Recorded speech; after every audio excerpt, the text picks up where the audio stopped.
Al frasco estaba frío. Increíblemente frío. Contra la piel del muslo de Dominic. Oculto en un bolsillo especial cosido en el foro de su delantal de encage. Cada vez que se movía, sentía el golpe rítmico del cristal contra su pierna. Un reloj de arena marcando la cuenta regresiva para un asesinato que no quería cometer. Antes de sumergirnos en esta red de sombras y sacrificios. Hola a todas las almas bellas que nos acompañan hoy. Estoy muy agradecida de tenerlos aquí en nuestro círculo de historias.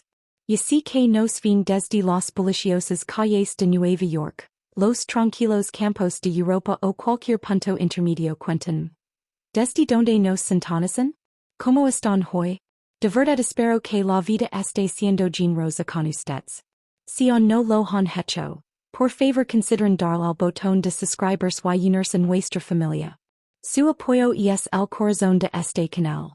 Y me encantaría que nos acompañaran en cada giro y sorpresa. Dominic Toretto Salinger estaba de pie en medio de una habitación infantil que sentíamos como una fortaleza.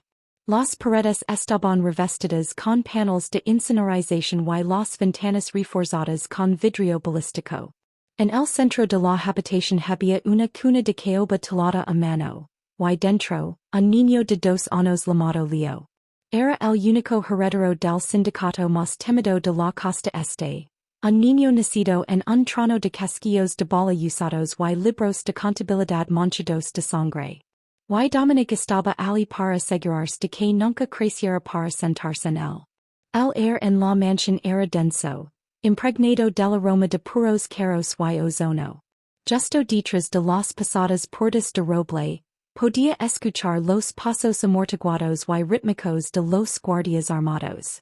Estaban allí para mantener el mundo fuera, sin imaginar jamás que la mayor amenaza ya estaba dentro, alzando las sábanas de seda de la cama del pequeño. A Dominic le temblaban las manos mientras buscaba en su bolsillo. La medicina era una neurotoxina de acción lenta, diseñada para imitar una enfermedad natural y degenerativa. Sin rastros. Ninguna autopsia la encontraría. En 3 meses, el niño así habría ido. La deuda aplastante de su familia sería barata y los hombres que tenían cautivo a su hermano lo dejarían ir. Miró a Leo. El niño no estaba durmiendo. La observaba con grandes ojos color amber. Ojos que eran el vivo reflejo de los de su padre, el despiadado y enigmático Julian Vane. Pero mientras los ojos de Julian eran como tierra congelada, los de Leo estaban llenos de una calidez inocente y aterradora. Estiró una manito regordeta y agarró el de Dominique de Dominic. Mama? Susurró él, la palabra como un pío suave y roto en el silencio de la habitación. La palabra golpeó a Dominic como un impacto físico. Ella no era su madre. Su madre había sido víctima de un coche bomba antes de que él pudiera siquiera caminar. Ella era una extraña, una espía, una asesina con uniforme de niñera. De repente, las pesadas puertas crujeron al abrirse. La temperatura en la habitación pareció bajar 10 grados. Dominic no tuvo que darse la vuelta para saber quién era. El aroma a sandalo y acero frío lo precedía.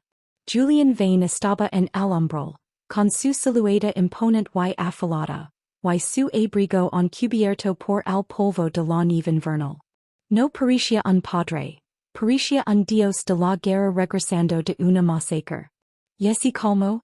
La voz de Julian era un granido bajo que vibró en el pecho de Dominic.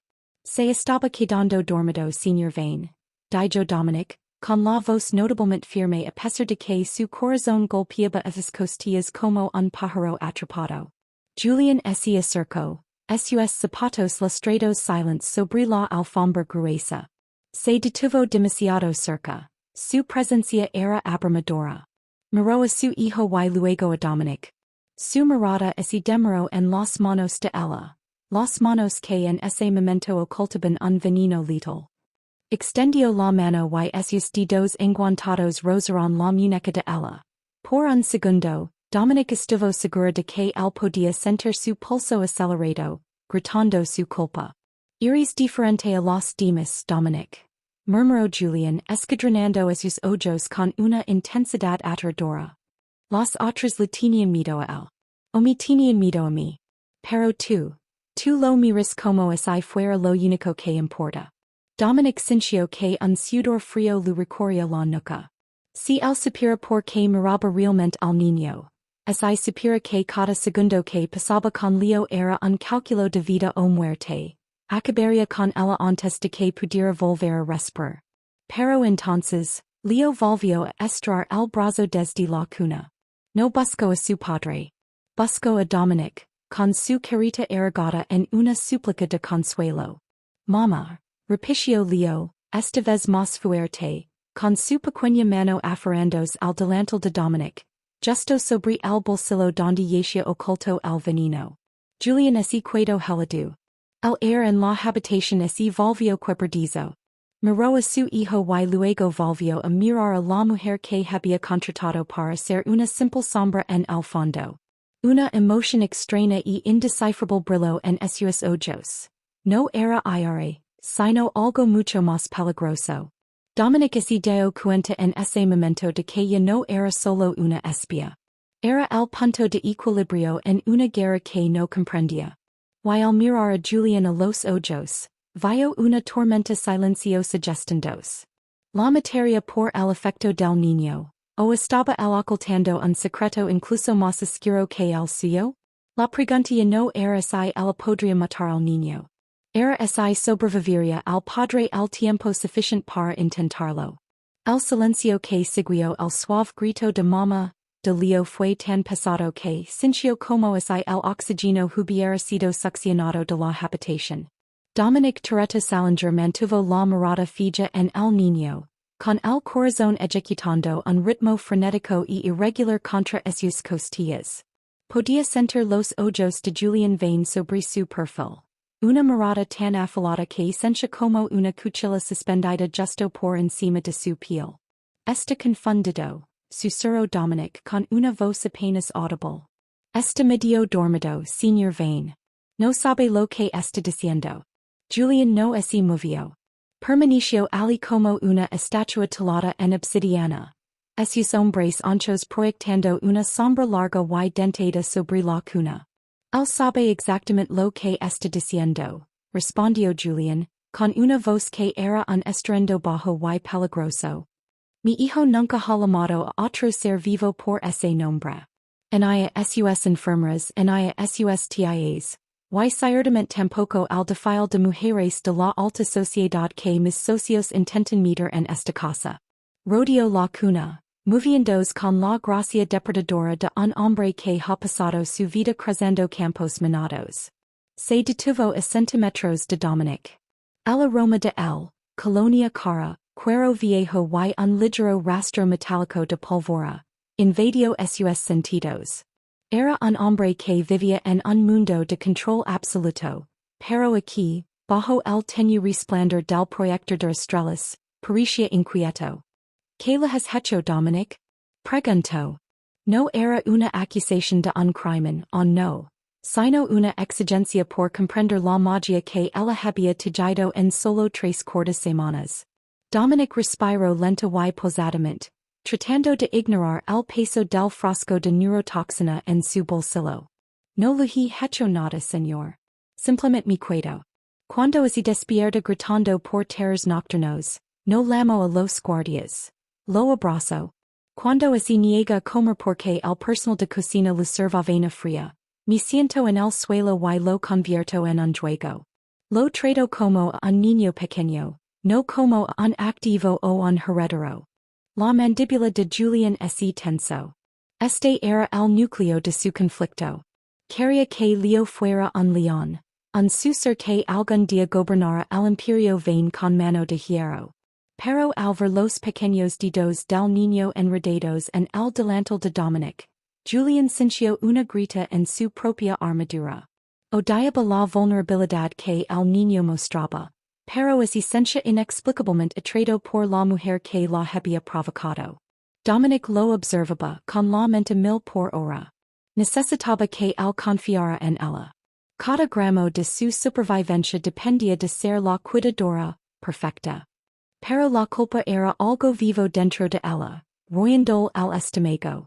Pensó en su hermano Caleb, que actualmente se pudría en un sótano en el distrito portuario, retenido por la familia Rivellino, los enemigos más feroces de Julián. Los Rivellino habían sido claros. Mata al heredero y tu hermano saldrá libre.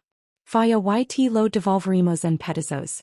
Miró las manos de Julián, grandes, con cicatrices y capaces de una violencia horrible. Era un hombre que había ordenado ejecuciones durante la cena. Un hombre que había aniquilado familias enteras para asegurar una ruta de envío. Era el villano de cada historia contada en el inframundo. Y sin embargo, mientras miraba a su hijo dormido, Dominic vio un destello de terror puro y sin filtros en sus ojos. No temía a sus enemigos. Temía al amor que sentia por ese frágil y diminuto ser humano. Tienes un don para la honestidad, dijo Julián, encontrando finalmente sus ojos. Ya no estaban fríos. Ardían con una curiosidad oscura y desesperada. La mayoría de las personas en esta casa me dicen lo que creen que los mantendrá vivas.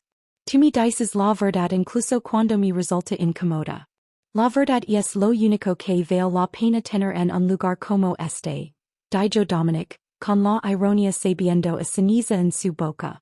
La puerta se abrió ligeramente y un hombre alto y delgado, de cabello plateado y rostro como pergamino arrugado entró. Era Silas Marner, la mano derecha de Julián y el principal estratega de la mansión. Silas era el tipo de hombre que podía calcular la trayectoria de una bala o el colapso del mercado de valores con la misma fría indiferencia. Señor, susurró Silas, dirigiendo una mirada fugaz a Dominic llena de una profunda desconfianza. El cargamento de los muebles ha sido interceptado. Necesitamos su firma en la orden de represalia. La personalidad de Julián cambió instantáneamente. El padre desapareció, el Jefe regresó. Se ajustó los gemelos y su expresión se volvió de piedra. Quédate con él, lo ordenó a Dominic sin mirar atrás mientras seguía a Silas fuera de la habitación. Cuando la puerta se cerró con un clic, Dominic se desplomó en la mecedora, sintiendo que sus piernas finalmente cedían. Sacó el frasco de vidrio de su bolsillo, sosteniéndolo contra la luz tenue. El líquido transparente parecía agua, agua inocente y vital. Pero era el fin de una dinastía. Miró a Leo que se había sumergido de nuevo en un sueño profundo, con una respiración suave y rítmica. Pensó en su vida antes de la deuda, la pequeña panadería que tenía, el olor a levadura y canela, las risas de su hermano. Se sentía como un sueño de la vida de otra persona. Ahora, era un fantasma moviéndose a través de una tumba de oro y mármol. Pensó en Julián. Era un monstruo, así decía a sí misma. Merecía sufrir.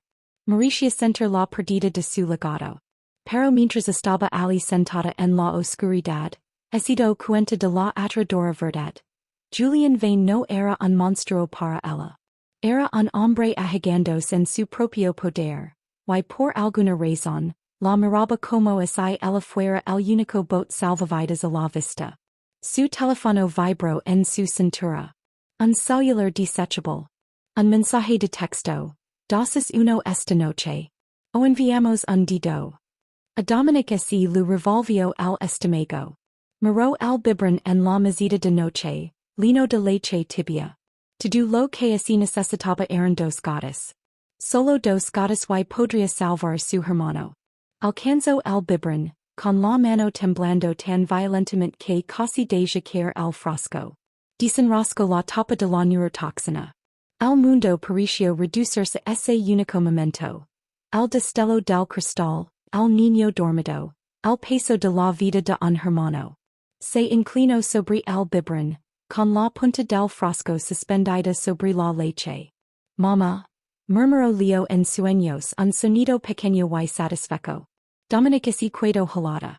Una lágrima caliente recorrió su mejilla y cayó en el dorso de su mano. No podía hacerlo. No esta noche. No podía ser el ser que apagara esa luz. Rapidamente oculto el frasco de nuevo en su delantal cuando la puerta volvió a abrirse. No era Julian Estevez. Era Sofía Sterling, la jefa del personal de la casa y una mujer que había estado con la familia Vane durante 30 años. Sofía era una mujer de angulos agudos y observations más agudas on. Entró en la habitación y así dirigió directamente al biberón que Dominic sostenía. Levera esto a la cocina para refrescarlo querida.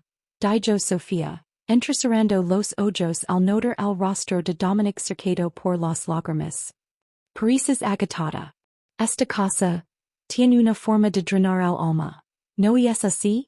Estoy bien, Sofía, dijo Dominic secándose los ojos. Solo ha sido un día largo. Lo ha sido. Sofía tomó el biberón, asustidos rozando los de Dominic un segundo más de lo necesario. Julian es un hombre duro. Pero es justo con aquellos que son leales. Recuerda eso. La lealtad es la única moneda que no se devalúa en esta ciudad. Sofía así marchó, dejando a Dominic en un nuevo estado de pánico. ¿Sospechaba Sofía? ¿Era la leche refrescada una prueba? En esta casa, cada sonrisa era una máscara y cada amabilidad era una trampa potencial. Dominic se dio cuenta de que estaba atrapada entre dos titanes. El imperio Vane y la crueldad de los Rivellino. Miró por la ventana hacia los extensos terrenos de la finca. En algún lugar a la afuera, su hermano estaba gritando. En algún lugar de esta casa, un hombre estaba empezando a enamorarse de ella. Y en la cuna, un niño esperaba una madre que, en realidad, era su verdugo. Dominic comprendió entonces que no solo estaba construyendo los cimientos de una vida ali, estaba construyendo un patíbulo. Y menos que encontrar una tercera salida, alguna quien amaba iba a terminar colgado de él. Las siguientes 48 horas fueron un descenso borroso hacia una pesadilla despierta. Dominic no había dormido. Cada vez que cerraba los ojos, veía el rostro de su hermano Caleb, golpeado y suplicante, seguido inmediatamente por los ojos dorados de Leo. La prisión era un peso físico, una soga que tensaba y hacía que cada aliento en la mansión Vane se sintiera como inhalar vidrio molido. Había ignorado 3 mensajes más en el teléfono desechable. El silencio de sus captors era más aterrador que sus amenazas. Significaba que el plazo había vencido y las consecuencias se estaban preparando. La mañana del tercer día rompió con una belleza pálida y engañosa. Una densa niebla llegaba desde el Atlántico, envolviendo la propiedad en un velo blanco fantasmal. Dominic estaba en el solarium de paredes de cristal, intentando convencer a Leo de que desayunara. El niño estaba inquieto, presintiendo la energía frenética que irradiaba de su mamá. Solo un poco más, Leo, susurró Dominic con la voz quebrada. Sostenía una cucharada de fruta machacada mientras sus ojos se desviaban hacia la puerta cada pocos segundos. De repente, la pesada atmósfera de la casa estalló. No fue un sonido al principio, sino una vibración. El zumbido rítmico y bajo de motores potentes acercándose a las puertas principales a gran velocidad. Luego vinieron los gritos. El silencio profesional y frío de la seguridad de los Vane fue reemplazado por el ladrido frenético de órdenes y el inconfundible pop pop pop rítmico de disparos con silenciador resonando desde el perímetro. Dominic se levantó de un salto. Sacó a Leo de su silla alta y lo apretó con fuerza contra su pecho. Quédate calado, Bibi. Muy calado. Sicio, con el corazón martilleando un ritmo frenético contra la espalda del niño. Las puertas del solarium se abrieron con una violencia que destrozó los cristales. Dominic gritó, retrocediendo hacia una esquina. Pero no fue un pistolero quien entró. Fue Julian. Parecía un hombre poseído. Se había quitado la chaqueta de su traje a medida. Las mangas de su camisa blanca estaban remangadas revelando antebrazos tensos. Y sostenía un subfusil negro con la familiaridad de un soldado veterano. Sangre roja y visceral salpicaba su mejilla, Aunque al no parecía notarlo. Dominic. Al suelo. Ruggio lanzando a través de la habitación. Los derribó a ambos justo cuando una lluvia de balas destrozaba la mesa de caoba donde Leo había estado sentado segundos antes. Al vidrio lo vio sobre ellos como diamantes let alish. Julian protegió a Dominic y al niño con su propio cuerpo. Su peso era pesado y protector. Están dentro del perímetro. Jadio Julian en su oído, con el aliento caliente y oliendo a adrenalina. Los revelino. Han evitado los sensores de la puerta principal. Esto no fue un golpe al azar. Alguien les dio los códigos de acceso. Dominic sintió que la sangre abandonaba su rostro. Los códigos de acceso. Él sabía quién los tenía. Había visto el trozo de papel con la letra de su hermano en el dossier que los revelino le habían mostrado semanas atrás. No solo la habían enviado a matar al niño. Estaban usando la información obtenida bajo tortura de Caleb para desmantelar el imperio vain desde afuera mientras ella lo hacía desde adentro. Tengo que lavar de la habitación del pánico, dijo Julian, poniendo una pistola de repuesto en la mano temblorosa de Dominic. ¿Sabes usar esto? Yo, no lo sé, tartamudeó ella mirando el acero frío. Julian la agarró de la barbilla, obligándola a mirarlo. Sus ojos ya no eran los de un Jefe frío. Ardían con una ferocidad desesperada y pura. Aprend. Si logran pasarme. Tú eres lo único que separa a mi hijo de una fosa común. ¿Mientras? Antes de que pudiera responder, la puerta del solarium saltó de sus bisagras. Dos hombres con equipo táctico irrumpieron. Julian no dudó. Se levantó como una sombra vengativa, disparando con una precisión letal y quirúrgica. El ruido ensordecido en la pequeña habitación hacía vibrar los huesos. Dominic se encogió sobre Leo, tapando los oídos, con los ojos fuertemente cerrados mientras el mundo se convertía en un caos de gritos y pólvora. Cuando el ruido cesó, Julian estaba de pie sobre los hombres caídos. Se giró hacia Dominic con una expresión illegible. Se estiró hacia abajo, levantándola con una mano mientras mantenía su arma apuntando al pasillo. Muy vet. Ahora. Corrieron por los laberínticos pasillos de la mansión. Cada esquina era una apuesta. Fueron junto a los cuerpos de guardias con los que Dominic había compartido café mismo. A fortaleza, estaba cayendo. Al llegar a la gran escalinata, una voz retumbó a través del sistema de altavoces de la casa. Una voz que Dominic reconoció con una sacudida de puro horror. Julian. Danos al niño y tal vez dejemos vivir a la chica. Era Enzo Rivellino, el hombre que retenía a su hermano.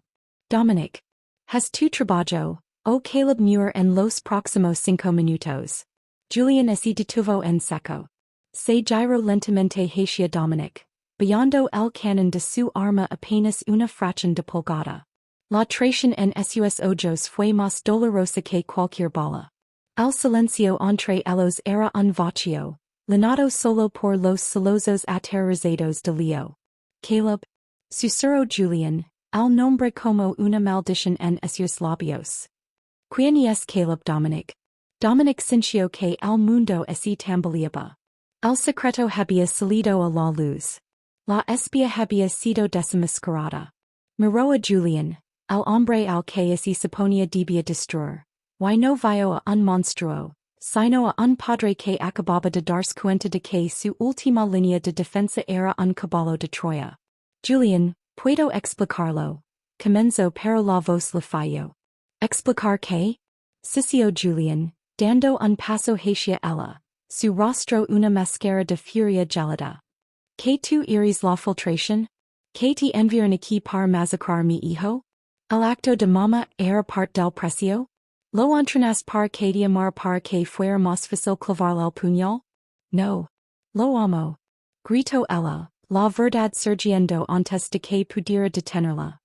Lo amo más que a mi propia vida. Tienen a mi hermano Julian. Lo van a matar. Una granada detonó en el vestíbulo de abajo, Enviando una onda de choque que los lanzo a ambos contra la pared. La lámpara de araña sobre ellos crujio y así desplomo, destrozandos en el suelo de mármol en una lluvia de cristal. A través del humo un escuadrón de soldados de Rivellino comenzó a subir las escaleras. Julian miró a los soldados, luego al niño que lloraba en brazos de Dominic y finalmente, a la propia Dominic. Este era el punto de decisión. La mujer en la que empezaba confiar era una serpiente. Pero su hijo así aferraba ella como si fuera el único punto fijo en un universo que así desmoronaba. Si me estás mintiendo, gruñó Julian, con la voz vibrando con una aterradora promesa de dolor. Quemaré el mundo contigo dentro. Pero ahora mismo, él así queda vivo. Cor. El pasillo norte. Vite. No espero a que ella así moviera. Julian así giro hacia las escaleras y abrió fuego. Un ejército de un solo hombre conteniendo la mayoría de sus enemigos. Dominic no lo pensó, corrió. Sprintó por el pasillo norte, pero no así dirigió a la habitación del pánico. Sabía que los Rivellino también tendrían los códigos para eso. Se metió en la cocina industrial, con la mente trabajando a toda velocidad. Necesitaba sacar el lío de la casa. Metió la mano en su delantal, sacó el frasco de neurotoxina y lo miró fijamente. Esta era el arma que querían que usara. Esta era la prueba de su misión. Con un grito de desafío, estrelló el frasco contra el borde de la mesa de preparación de acero. El líquido letal así drenó por el fregadero, desaparecido para siempre. Ella no era una asesina. Era una protectora. Pero al girarse para buscar la salida de servicio, una sombra bloqueó su camino. No era Julian. Era Silas Marner, el estratega. No sostenía un arma, sostenía un detonator. Deberías haber usado el veneno, Dominic, dijo Silas suavemente, con los ojos desprovistos de cualquier emoción humana. Habría sido mucho más limpio. Ahora, tendré que conformarme con el método sucio. Dominic se dio cuenta entonces de que la traición era más profunda que ella misma. Los Rivellino no solo habían quebrado a su hermano, habían comprado al consejero más fiel de la familia Vane. Trabajas para ellos, susurró Dominic, retrocediendo hacia el congelador industrial. Trabajo para el bando ganador, respondió Silas. Levantó una mano haciendo una señal hacia la oscuridad de la cocina. Dos matones de Rivellino salieron de las sombras. Levants al niño. Maten a la chica. Hagan que parezca que Julian lo hizo en un ataque de ira cuando descubrió quién era ella. Mientras los hombres así lanzaban hacia delante, Dominic comprendió que su elección estaba hecha. Ya no era solo una niñera o una espía. Era una madre luchando por su cachorro. Y estaba a punto de mostrarles a esos monstruos exactamente hasta donde llegaría una mujer desesperada. La cocina era un paisage de acero inoxidable frío y sombras alargadas y depredadoras. El olor a desinfectant industrial así mezclaba con el hedor acre de la pólvora que llegaba desde el vestíbulo. Dominic se mantuvo firme, protegida por la pesada mesa de roble, con los brazos envolviendo el lío con tanta fuerza que podía sentir el alitio frenético, como el de un pájaro, del corazón del niño contra el suyo. ¿Crees que has ganado, Silas? La voz de Dominic era una joya dentada que cortaba el zumbido bajo de los refrigeradores industriales. Julian todavía está ahí fuera. Y cuando ese antir de que has tocado a su hijo, no quedará suficiente ti para un entierro. Silas Marner soltó una risita, un sonido seco y rasposo que le puso los pelos de punta a Dominic. Se ajustó la corbata de seda con la calma deliberada de un hombre que presencia una obra de teatro. Julian está ocupado con una docena de los mejores sicarios de Enzo Rivellino. Para cuando logra despejar la gran escalera, SIS que sobrevive. Esta cocina será la escena de un crimen y el heredero del trono Vane estará en manos de personas que sí saben cómo usarlo como moneda de cambio. Tu querida solo eres un cabo suelto convenient. Ascencio a los dos matones. Acaben con esto. Rápido. Cuando el primer hombre así lanzó hacia ella, Dominic no gritó. No así quedó paralizada. Los meses viviendo con miedo. Las semanas alimentando una culpa silenciosa y el instinto maternal pero que no sabía que podía así fundir en un solo momento de claridad. Mientras el maten estraba la mano hacia Leo, Dominic agarró una pasada sartén de hierro fundido del estante colgante sobre ella. Con un grito guttural, la balanceó con cada gramo de su fuerza. El sonido del metal chocando contra el hueso fue asquerosamente fuerte. El hombre así desplomó como una marioneta a la que le cortan los hilos. Antes de que el segundo hombre pudiera desenfundar su arma, Dominic no esperó. Agarró una bandeja de cuchillos de cocina de grado quirúrgico de la estación de preparación y le lanzó el bloque entero. No así trataba de puntería, así trataba de criar chaos. El hombre retrocedió cubriéndose la cara, y en esa fracción de segundo, Dominic salió disparada. No así dirigió a la salida de servicio. Silas tendría hombres allí. En su lugar, así zambuló en el pasillo estrecho y oscuro que conducía a la bodega de vinos de la finca y a los antiguos túneles de servicio. Encuentrenla.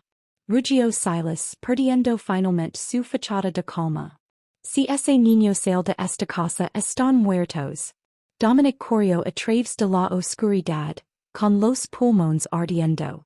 Los túneles eran humidos y olían a tierra y roble viejo.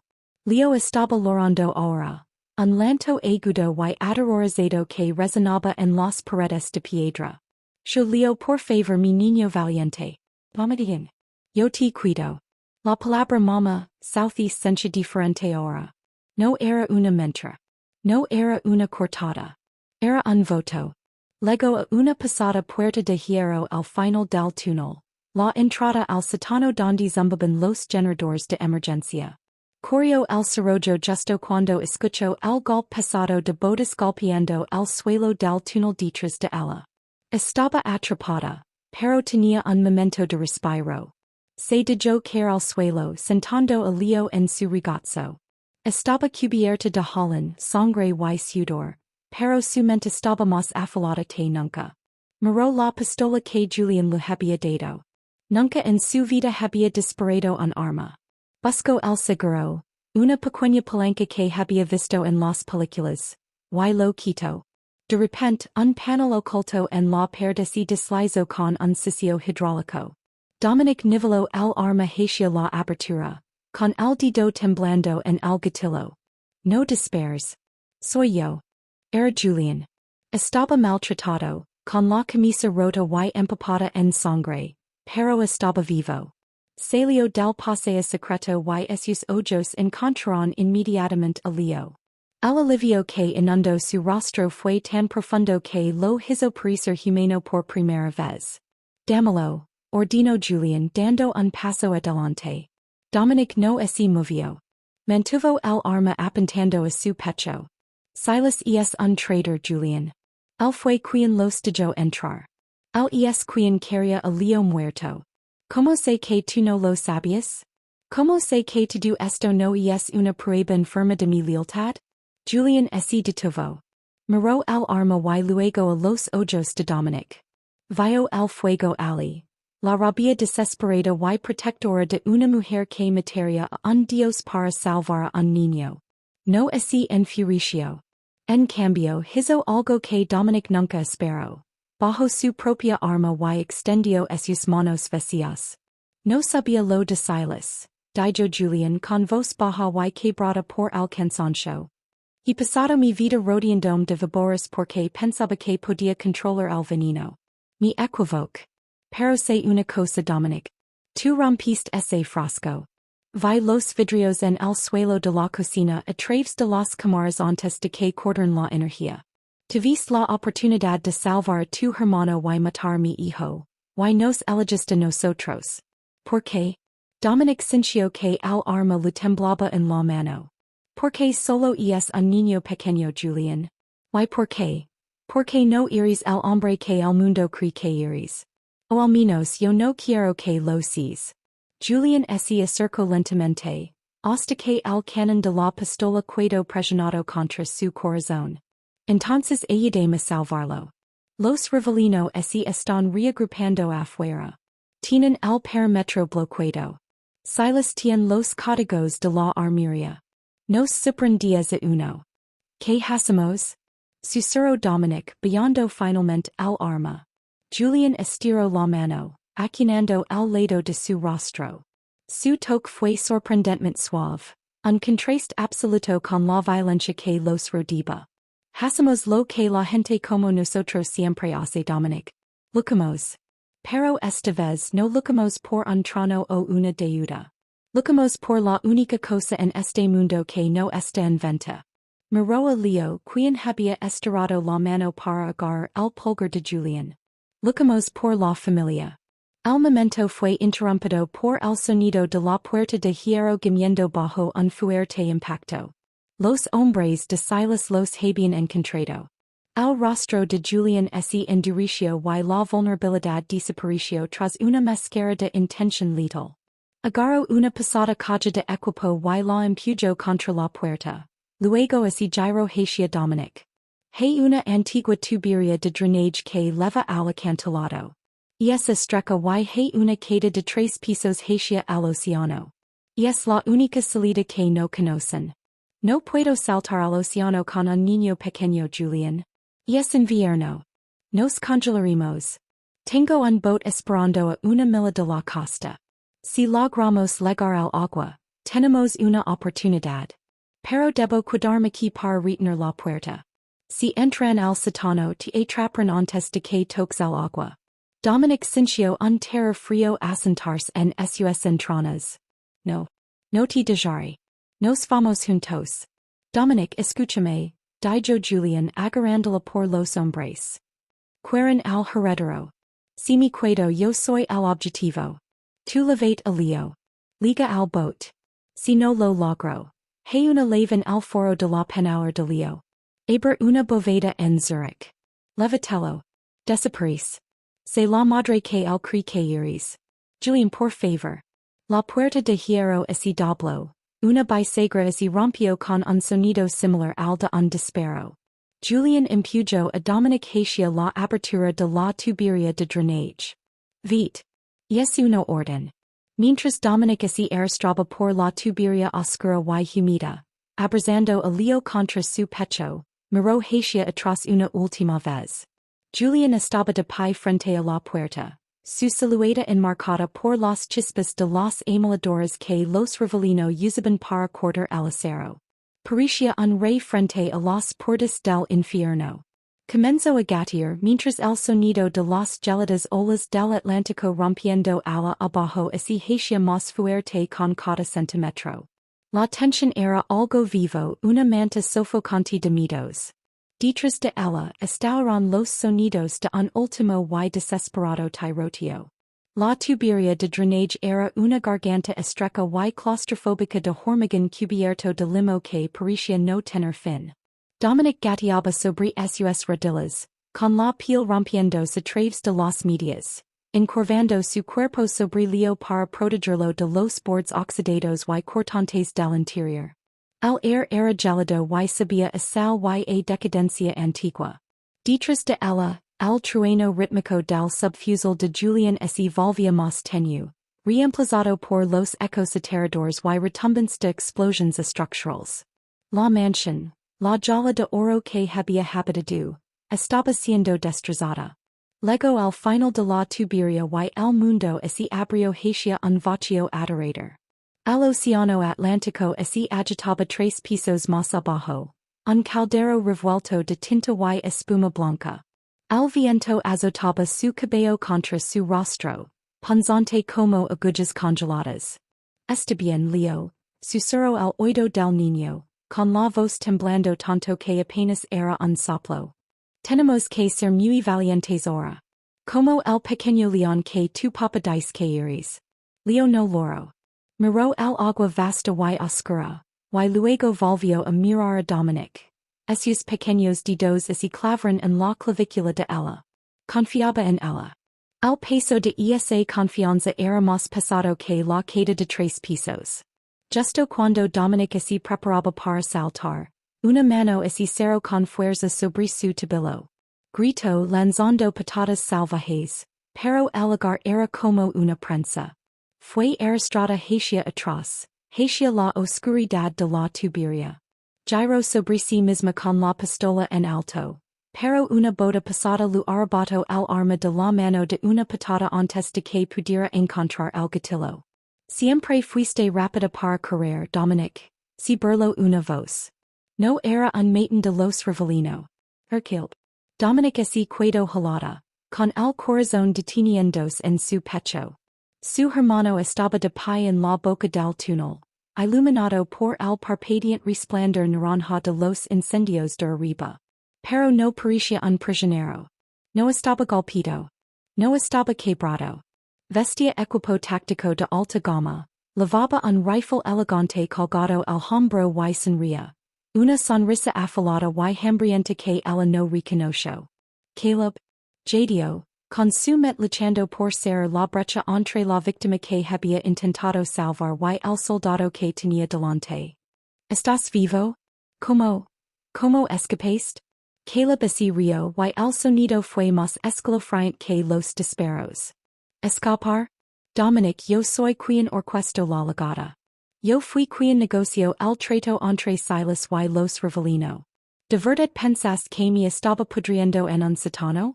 Yo fui quien envió los mensajes. Yo fui quien amenazó con enviar mis propios dedos para mantenerte motivada. El mundo se inclinó sobre su eje.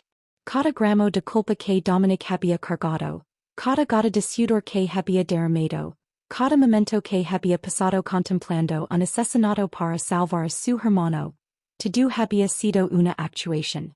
Ella era la única persona en toda esta guerra que no estaba mintiendo, lo que la convertía en la tonta más grande de todas.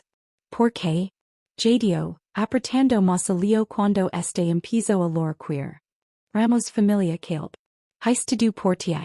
Y fuiste perfecta para el papel. Dijo Caleb acercándose con ojos fríos y calculadores.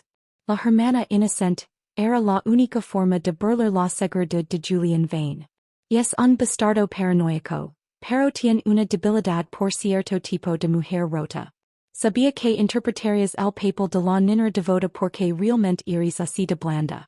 Pero ahora la obra terminó. De mal niño. No, dijo Dominic con su voz bajando una octava, volviéndose algo duro y cristalino. No seas una mártir, espitó Caleb. Los Rivellino ya no quieren matarlo. Se dieron cuenta de que un heredero vivo vale 100 veces más que uno muerto. Lo van a creer. Será un rey titer y yo ser quien mueva los hilos. Puedes venir con nosotros. Seremos ricos, Dominic. Más ala de tus sueños más salvajes. No más deudas. No más hornear pan por centavos. Es un niño, Caleb. No una ficha de cambio. Es el legado Vane. Caleb dio un paso adelante, intentando alcanzar el lío. Dámelo, oh juro por Dios que yo mismo los tiraría los dos por este board.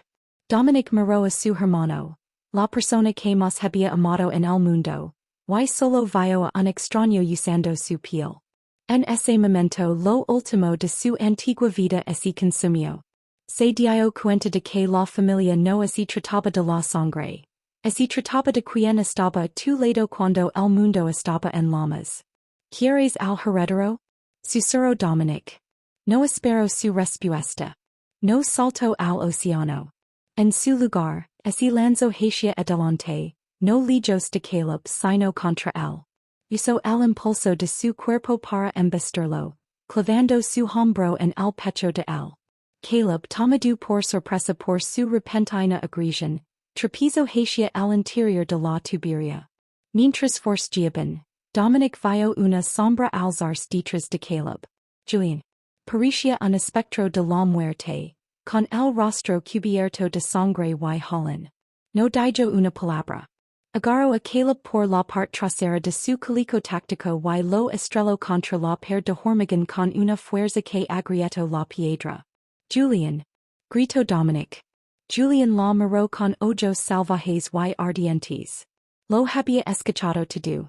Sabía que la mujer de la que estaba empezando a enamorarse había sido usada como un peón por su propia sangre.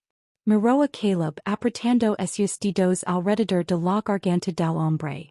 La usaste, sisió Julian, con una voz que era un raspado little. Tomaste la única cosa pura en esta casa y intentes convertirla en un arma. Mátame, y nunca encontrarás los códigos. Jadeó Caleb con el rostro tornándose de un purpura profundo. Julian se inclinó, con esos labios a centímetros de la oreja de Caleb. No necesito códigos para encontrar donde vas tú. Con un rugido de rabia primaria, Julian no lo mató al menos no todavía. Lanzó a Caleb de vuelta al túnel, donde el sonido de los soldados revelino acercándose resonaba. Luego se giró hacia Dominic. La furia en esos ojos se suavizó por una fracción de segundo, reemplazada por una mirada de vulnerabilidad profunda y dolorosa. Tenía razón en una cosa, dijo Julian con voz temblorosa. Tengo una debilidad por ti. Pero no es porque estés rota, Dominic. Es porque eres la única persona que he conocido que está realmente entera. La agarró de la mano, tirando de ella hacia el bord. Saltemos a la detrás. Juntos. Espera. Gritó Dominic sobre el rugido del viento. Julian, el bote. ¿Realmente está ahí? Tien que estarlo, respondió él. Pero mientras miraban hacia el agua, un enorme reflector cortó la oscuridad desde el océano. No era un bote de rescate. Era una petrolera de los Rivellino, erizada con ametralladoras montadas. Habían estado esperando a que saltaran. Estaban acorralados. Detrás de ellos, un hermano trader y un ejército de asesinos. Debajo, un palatón de ejecución literal. Julian tiró de Dominic hacia atrás del bord, protegiéndola ella y Leo con su cuerpo mientras las balas empezaban a destrozar la boca de la tubería desde el bote de abajo. La miró y por primera vez, Dominic vio la sombra de un hombre que sabía que se había cuidado sin jugadas. Dominic, dijo Julian con voz baja bajo el chaos. Te mentí sobre la boveda en Zurich. No hay ninguna lave en el bolso. El corazón de Dominic se hundió. ¿Qué? La lave es el niño, dijo Julian fijando sus ojos en los de ella con una intensidad desesperada. Su ADN es lo único que desbloquea los activos vain. Si muero y tú lo tienes, serás la mujer más poderosa del mundo. Pero solo si logras llevarlo a tierra firme. Metió la mano en su bolsillo y sacó un pequeño detonador negro. He cableado los cimientos de la casa, susurró Julian. Cuando presión esto, el acantilado colapsará. Se levará el bote de los Rivellino con los escombros y creará un deslizamiento de tierra que podrás usar para bajar a la playa bajo la cobertura del polvo. Pero alguien tiene que cuidarse aquí arriba para asegurar que la carga explote correctamente. No, susurró Dominic, dándose cuenta de lo que planeaba. Oh Julian. No puedes. Mama? Gimió Leo, presintiendo la fatalidad en el aire. Julian extendió la mano y tocó la mejilla de su hijo por última vez. Protégelo, Dominic. Dale la vida que yo no pude. Dil que su padre fue un hombre que finalmente aprendió por qué valía la pena morir.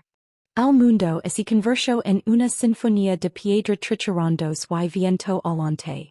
Dominic estaba al borde de una decisión que sentía que le partía el alma en dos. Abajo, la petrolera de los Rivellino ajustaba su posición. El enorme reflector recorría el acantilado como el ojo de un dios vengativo, buscando el rastro de un dobladillo o el brillo de una lágrima. Detrás de ellos, los sonidos del interior de la mansión estaban cambiando. Los disparos habían cesado, reemplazados por el golpe pesado y rítmico de un ariete contra la última puerta del sótano. Julian, por favor, solozó Dominic mientras el viento azotaba la sal de sus ojos. Tiene que haber otra forma. Podemos escondernos en los túneles, podemos. No hay un nosotros y nos quedamos aquí, Dominic.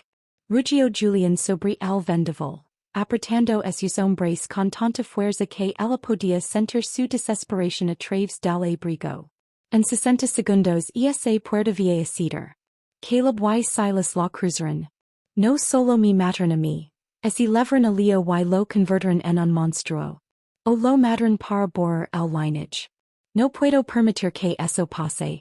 ¿Me No puedo permitir que mi hijo se convierta en un fantasma antes de haber vivido. Él le puso la penalera en los brazos con movimientos frenéticos y bruscos. Leo estaba llorando ahora. Un sonido agudo y penetrante que parecía tirar de las fibras mismas del corazón de Dominic. Las pequeñas manos del niño se estiraban, agarrando el air entre él y su padre. Vite, susurró Julian con la voz quebrada. Dominic lo miró a los ojos del hombre al que se suponía debía destruir, el hombre que había escondido su corazón tras una fortaleza de sangre y piedra, solo para entregárselo a ella al borde de un abismo. Te amo, jadeó ella. Era la primera vez que lo decía, y el momento se sentía como una broma cruel del universo. La expresión de Julian se desmoronó por un segundo fugaz. Se inclinó hacia adelante, presionando su frente contra la de ella. Entonces vive. Por los dos. Con un empujón repentino y violento, Julian la lanzó. Dominic no tuvo tiempo en de gritar. La sensación de ingravidez fue absoluta y aterradora. Cayó en picado a través de la oscuridad helada, abrazando a Leo contra su pecho con una fuerza que sentía que le rompería las costillas.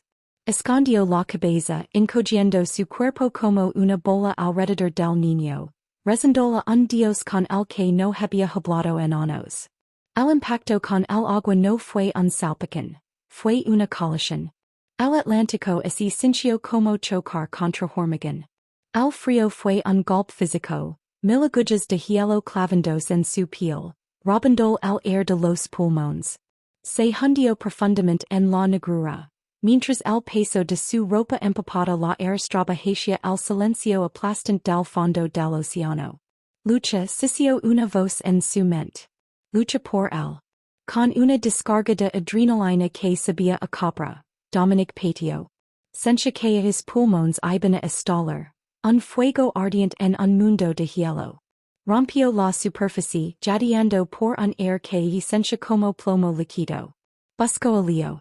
Él flotaba en sus brazos, con los ojos muy abiertos y vacíos, y su pequeña boca abierta en un shock silencioso. Leo. Leo respira. Gritó ella, chapoteando frenéticamente. Le golpeó la espalda y, finalmente, el niño soltó una tis áspera y acuosa y empezó a gritar. Estaba vivo. Pero no estaban a salvo. El reflector de los rivalino giró hacia el sonido de sus lantos. El enorme haz de luz cortó la bruma, iluminándolos como un blanco en una diana. Ali. En el agua. Retumbó una voz desde el altavoz de la petrolera. La ametralladora montada en la cubierta del barco comenzó a girar. Dominic observó con horror, como en cámara lenta, mientras los cañones se nivelaban hacia ellos.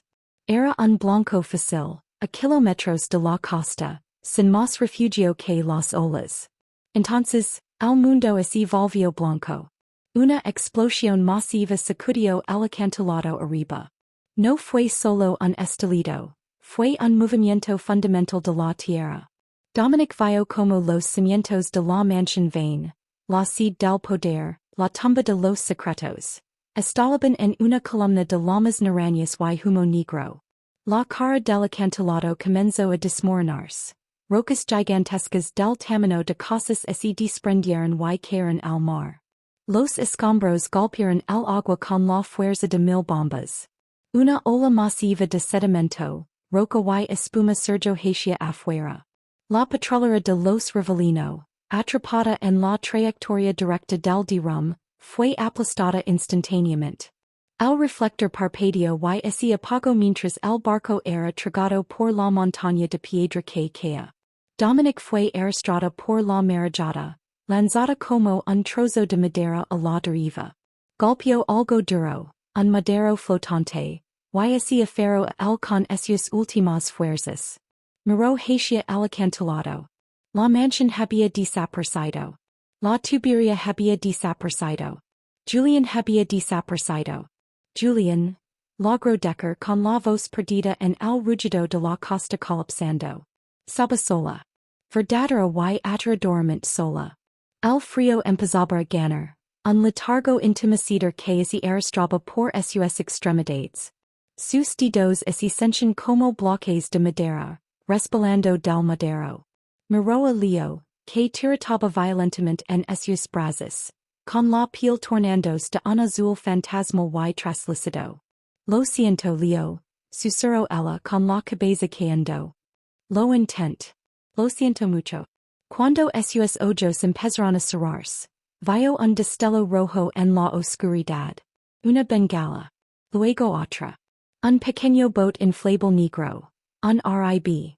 Deslizaba sobre el agua agitada. No era un bote de los Rivellino. No tenía marcas. Una figura estaba al timón, con un escáner térmico en una mano y una línea de rescate en la otra. Dominic intentó saludar, pero su brazo no se movía. Sintió que la oscuridad se cerraba, que la hora más oscura finalmente reclamaba su premio. Lo último que sintió fue un par de brazos fuertes sumergiéndose en el agua, tirando de ella y de Leo hacia arriba, hacia un mundo que se sentía increíblemente cálido. No sabía si estaba siendo rescatada o capturada. No sabía si el hombre que amaba era una mancha de ceniza en un acantilado roto. Todo lo que conocía era el peso del niño en sus brazos y el dolor aplastante y hueco de un corazón que se había roto en el momento exacto en que había sido encontrado. La transición desde el letargo helado del océano al olor agudo y clínico de una enfermería fue un borrón desorientador de sensaciones. Los ojos de Dominic se abrieron entre el sisio y clic rítmico de un respirador y el pitido constante y tranquilizador de un monitor cardíaco. Sentía el cuerpo pesado envuelto en capas de mantas térmicas, pero el entumecimiento había sido reemplazado por un dolor sordo y palpitante. El dolor de los vivos. Se incorporó de golpe, con los pulmones ardiendo mientras jadeaba por air. Leo. Está justo aquí Dominic. Está salvo. La voz no provenía de un extraño. Venía del pie de la cama. La visión de Dominic se aclaró y vio a Sofía Sterling, la jefa del personal de la casa vain, sentada en una silla. A su lado, en una pequeña cuna médica, Leo dormía profundamente, con una diminuta cánula de oxígeno bajo su nariz y sus mejillas empezando a recuperar su tono rosado. Sofía? La voz de Dominic era un raspado descarado. ¿Dónde estamos? ¿Cómo llegamos aquí? Estamos en una fragata médica privada, a 6 millas de la costa, dijo Sofía. Su rostro, usualmente una máscara de estoicismo profesional, mostraba ahora líneas de un profundo agotamiento. ¿Y estás aquí porque Julian Vane es el hombre más preparado que he conocido? Tenía un equipo de extracción secundario apostado en el agua desde el momento en que se violó el parámetro.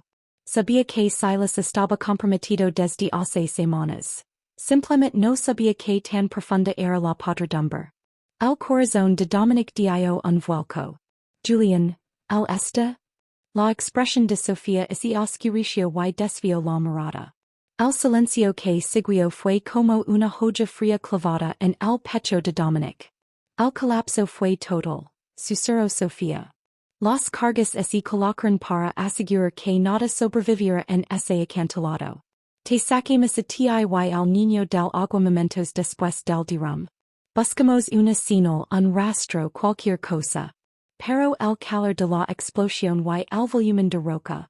Dominic, nadie podría haber sobrevivido en ese punto de observación.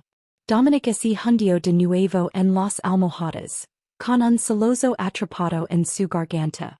Se había ido. Él había cambiado su vida por una segunda oportunidad para ella. Miró a Leo, el niño que portaba los ojos de Julian y su legado, y sintió un peso aplastante de responsabilidad.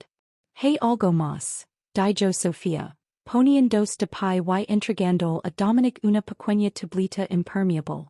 Antes de que la mansión caera, Julian subió un último paquete de datos a la nube. Él sabía que eras una espía. Sabía lo de Caleb. Pero también sabía que los revelino planeaban traicionar a tu hermano en el momento en que el niño estuviera en sus manos. Dominic revisó los archivos. Todo estaba allí. Los registros de comunicación entre Silas y Caleb, las coordenadas de la fortaleza revelino y un documento legal que hizo que le cortara la respiración. Era un poder notarial y una escritura de tutela. Julian lo había firmado la noche en que Leo la llamó mamá, por primera vez. La había vinculado legalmente al patrimonio vain, no como empleada, sino como su apoderada. Te lo ha dejado todo, dijo Sofía. Pero lo más importante es que te dejo las herramientas para terminar esto. Caleb y Silas siguen vivos. Fueron vistos yendo de la escena en un vehículo secundario antes de la explosión. Creen que han ganado porque piensan que estás muerto y el niño está perdido. Se están reagrupando en el complejo revelino en la ciudad para reclamar el seguro del heredero, desaparecido. Dominic sintió como una resolución fría y dura cristalizaba en su pecho. El duelo no desapareció, pero se transformó. Se convirtió en un arma afilada y dirigida. Miró sus manos. Las manos que habían sostenido un frasco de veneno, luego una sartén, luego a un niño y finalmente, el rostro de un hombre moribundo. Creen que soy una víctima, dijo Dominic, con su voz bajando a un registro que habría inorgulecido a Julian. Creen que solo soy una panadera de la ciudad que quedó atrapada en una tormenta. No tienen idea de lo que soy capaz ahora. ¿Qué vas a hacer? Preguntó Sofía. Voy a usar la única cosa que Julian me dio y que Caleb nunca podría entender. Dijo Dominic, bajando las piernas de la cama y ignorando las protestas de sus músculos doloridos. Voy a usar la verdad. Y luego voy a quemar su mundo de la misma forma en que ellos quemaron el mío. Se acercó a la cuna de Leo y apartó suavemente un mechón de pelo de su frente. El niño se movió abriendo sus ojos amber. La miró y estiró una mano diminuta, agarrando su dedo. Mamá? Aquí estoy, Leo, susurró ella, con un fuego feroz y protector encendiéndose en sus ojos. Y nunca volveré a dejarut. Dominic se volvió hacia Sofía. Trim al equipo táctico. Quiero los planos del complejo revelino. Y quiero la frecuencia del sistema de transmisión de emergencia de la ciudad. Si Caleb quiere jugar a ser rey, es hora de que vea que sucede cuando la reina toma el tablero. El punto de inflexión no se trataba solo de sobrevivir. Era el momento en que la presa se convertía en el depredador. Dominic Toretto Salinger ya no estaba yendo. Venía por todo lo que le quitaron. La fortaleza de los Revelino era un monolito de hormigón brutalista en el límite del distrito industrial. Una fortaleza de vidrio y acero que gritaba riqueza mal habitada. Dentro del penthouse del último piso, Enzo Rivellino y Silas Marner estaban de pie sobre un mapa de la ciudad, con sus rostros iluminados por el resplandor parpadeante de una docena de monitors. Los activos están congelados, sisió Silas, golpeando la mesa con el puño. La bóveda de Zurich requiere una coincidencia biométrica. Sin el niño no tenemos nada más que un montón de escombros humeantes en un acantilado. Relegate Silas. Caleb se apoyó contra el ventanal de piso a techo, con un vaso de bourbon caro en la mano. Parecía intacto, el depredador que había logrado matar de piel con éxito. Mi hermana está muerta. El niño es comida para pex. Solo tenemos que esperar la declaración legal de fallecimiento. Entonces como el único, pariente, vivo de la niñera que fue la última persona vista con el heredero, presentó la reclamación. Obtendremos el dinero. Solo toma tiempo. No tienes tiempo, retumbó una voz, vibrando a través del sistema de sonido integrado del penthouse. Los monitors en la pared parpadearon. Las transmisiones de seguridad de las puertas del perímetro desaparecieron, reemplazadas por una única imagen en alta definición. Dominic. No era la mujer desalinada del acantilado. Vestía un impecable traje gris merengo, con el cabello recogido en un moño severo y elegante. Estaba sentada en la silla de cuero de Julián en una ubicación desconocida, con el rostro tan frío y implacable como el del hombre que había perdido. Detrás de ella, como centinelas silenciosos, estaban 20 miembros de la seguridad de élite de los 20. Hombres que habían sobrevivido a la caída de la mansión y tenían una deuda de sangre que saldar. Dominic, Jadio Caleb dejando caer su vaso. El cristal así hizo anicos, un espejo de su confianza desmoronándose. Hola hermano, dijo Dominic, con su voz amplificada y distorsionada por los altavoces, haciéndola sonar como un fantasma vengativo. Lamo para decir que el imperio ve no murió en ese acantilado. Solo ese mudo. Y pasado las últimas 6 horas subiendo los registros de comunicación entre tú Silas y los revelino a todos los medios de comunicación importantes y a la oficina del fiscal de distrito. Para cuando termine esta frase, sus cuentas bancarias estarán en la lista negra y sus nombres serán los más buscados del país. Maldita pura. Ruggio Enzo, sacando una pistola banada en oro de su cintura. Te matar. Lo intentarás, replicó Dominic. Pero deberías revisar tu parámetro. Una explosión ensordecedora sacudió el edificio. Las ventanas del penthouse no solo se rompieron, implosionaron. Cargas térmicas colocadas con precisión, volaron el vidrio reforzado hacia adentro. El humo y las granadas aterradoras llenaron la habitación en una bruma blanca desorientadora. El equipo táctico de Dominic descendió desde el techo con cuerdas rápidas, moviéndose con una letalidad sincronizada y aterradora. No dispararon a ciegas. Se movieron como un bisturi. En segundos, los guardias de Rivellino fueron neutralizados. Sus armas pateadas lejos antes de que pudieran siquiera parpadear. Entre el humo, una figura cruzó el marco de la ventana destrozada. Estaba cubierto con una pesada armadura táctica, su rostro oculto por una máscara balística, pero su forma de caminar era inconfundible.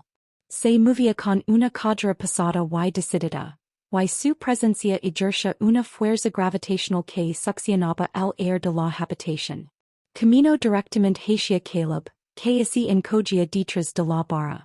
La figura estiró la mano, agarró a Caleb por la garganta y lo levantó del suelo con una sola mano.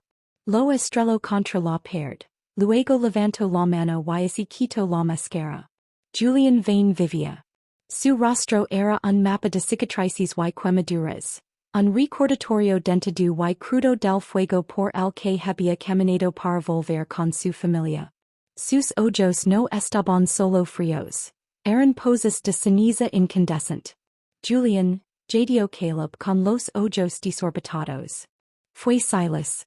El me obligó. Julián ni siquiera reconoció la mentira. Se inclinó, su voz un susurro que pasaba más que las explosions. ¿Le dijiste la madre de mi hijo que él era una moneda de cambio? ¿Le dijiste que era un titra? El hogar de Julián se apretó. Un rey no olvida. Y un padre no perdona. Julián no lo mató. Lo soltó como a un trozo de basura a los pies del equipo de seguridad que esperaba. Levancelos. A todos. Entregan al fiscal el disco encriptado. Quiero que se pudran en una celda donde pueden escuchar como el mundo sigue adelante sin ellos. Silas Marner intentó correr hacia el ascensor privado, pero se encontró con Sofía Sterling, quien estaba allí sosteniendo un subfusil compacto con la gracia casual de una mujer que ha visto cosas mucho peores que un contador trader. ¿Vas a algún lado, Silas? Preguntó ella. Mientras las sirenas de policía comenzaban a oler en las calles abajo, Julián se alejó de los restos de sus enemigos. Miró el lente de la cámara que Dominic estaba usando para observar la transmisión. Extendió la mano y tocó la pantalla. Sus dedos trazando el contorno del rostro de ella. Dominic susurró. voy a casa. La escena cambio. Media hora después, en la cubierta de la fragata médica, Dominic estaba junto a la barandilla, observando el horizonte de la ciudad brillar a lo lejos. El viento seguía siendo frío, pero ella no lo sentía. Sintió una presencia detrás de ella. Se giró y allí estaba él. Julián estaba bajo la luz de la luna, maltrecho herido, pero innegablemente entero. La miró con una reverencia que traspasaba su armadura habitual. Como logró decar ella corriendo hacia él. La tubería de drenaje tenía una válvula de cierre secundaria. Dijo Julián atrayéndola a esos brazos, hundiendo su rostro en el cuello de ella. Cae con el acantilado, pero estaba dentro de la carcasa de acero cuando golpeó el agua. No debería estar aquí Dominic. Por todas las leyes de la física debería estar muerto. Las leyes de la física no te conocen muy bien. Río ella entre lágrimas. Ella se separó un poco mirándola con una intensidad que hizo que el corazón de ella se detuviera. Te observan esos monitors. Vi la mujer en la que te convertiste para proteger a nuestro hijo. No solo lo salvaste al Dominic. Me salvaste mí. Le diste un hombre que no tenía más que sombras una razón para buscar la luz. Metió la mano en su bolsillo. No tenía un anillo. Las joyas vain estaban enterradas bajo 1,000 millones de toneladas de roca. Pero sacó algo mucho más preciado. Era una banda de plata sencilla. Una reliquia familiar que había mantenido oculta en su calico táctico. Lo único que había rescatado del naufragio. Se dejó caer sobre una rodilla. El movimiento fue doloroso pero resuelto. Dominic Toretto Salinger. Dijo Julián, con la voz espesa por una emoción que nunca se había permitido sentir. Una vez te dije que la lealtad era la única moneda que importaba. Pero me equivoco. Es el amor. No quiero una niñera para mi heredero. No quiero una apoderada para mi imperio. Quiero una compañera para mi vida. ¿Te casarías conmigo? No por el niño, no por el legado, sino por la mujer que reescribió mi destino. Dominic miró al hombre que había sido su objetivo, su enemigo, su protector y finalmente su corazón. Sí, susurró ella. Una y 1000 veces sí. Habían pasado 6 meses desde la noche en que el cielo se desplomó sobre la propiedad de los Fain. Los acantilados dentados donde antes se erigía el monolito estaban ahora en silencio. La tierra herida era reclamada lentamente por la hierba salada silvestre y el latido implacable y rítmico del Atlántico. El mundo conoce la historia de un accidente trágico y una supervivencia milagrosa, pero la verdad permanecía como un secreto sagrado, guardado por aquellos que habían caminado a través del fuego. En lo alto de una colina banada por el sol que dominaba un tramo mucho más tranquilo de la costa, se alzaba una casa nueva. No era una fortaleza de vidrio balístico y mármol frío. Era un hogar de cedro cálido, porches amplios y ventanales que invitaban a la luz en lugar de temer a la oscuridad. No había guardias armados en el vestíbulo. Solo el aroma a lavanda fresca y el sonido lejano y alegre de las risas de un niño pequeño resonando desde el jardín. Dominic estaba en la cocina. Una cocina de verdad, llena del aroma del pan de masa madre y la canela. Ya no lavaba un delantal de encaje sobre un arma oculta. Vestía un sencillo vestido de lino, con el cabello suelto capturando el sol dorado de la tarde. Miró por la ventana y vio a Leo corriendo por la hierba. Sus pequeñas piernas moviéndose con una velocidad y salud que antes parecían imposibles. No era un heredero, siendo preparado para un trono de sangre.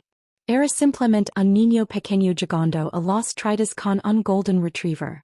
Con sus ojos amber brillando con la alegría sencilla y sin complicaciones de la infancia. Un par de brazos fuertes rodearon la cintura de Dominic por detrás.